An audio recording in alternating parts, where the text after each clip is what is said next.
اسلامی بھائیوں، اسلام میں خصی و غیر خصی دونوں قسم کی جانوروں کی قربانی ثابت ہے۔ مسند ابو یعلا کی حدیث ہے، جابر رضی اللہ تعالیٰ عنہ کا بیان ہے، ان رسول اللہ صلی اللہ علیہ وسلم عطی بکبشین اقرنین املحین عظیمین موجوعین فأضجع احدهما وقال بسم اللہ واللہ اکبر محمد امته ممن شہد لک بالتوحید وشہد لی بالبلاغ۔ اللہ کے نبی جناب محمد رسول اللہ صلی اللہ علیہ وسلم کے پاس دو سینگ والے چلکبرے بڑے بڑے خصی میڈھے لائے گئے۔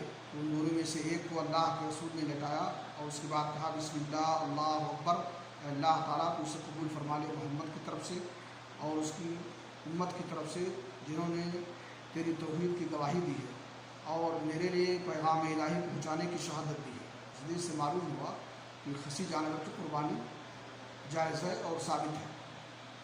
اسی طرح سے سنن ابی داؤد کی دوسری حدیث ہے، ابو سعید خدری رضی اللہ عنہ بیان کرتے ہیں، کان النبی صلی اللہ علیہ وسلم یضحی بکبش اقرن ینظر فی سواد ویأکل فی سواد ویمشی فی سواد۔ اللہ کے نبی صلی اللہ علیہ وسلم سینگ والے غیر خصی میڈے کی قربانی کرتے تھے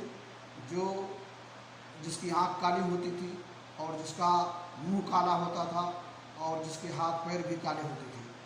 اس حدیث سے معلوم ہوا کہ غیر خصی جانور کی قربانی بھی اللہ کے نبی صلی اللہ علیہ وسلم نے کیا ہے۔ مختلف اوقات میں کبھی آپ نے خصی جانور کی اور کبھی غیر خصی جانور قربانی کی ہے، اس لیے دونوں کا سنت سے ثبوت ملتا ہے اور ہر قسم کی جانور قربانی کی جا سکتی ہے۔ اللہ رب العالمین سے دعا ہے کہ اللہ تعالیٰ ہمیں شرعی احکام سے پر عمل کرنے کی توفیق عطا فرمائے۔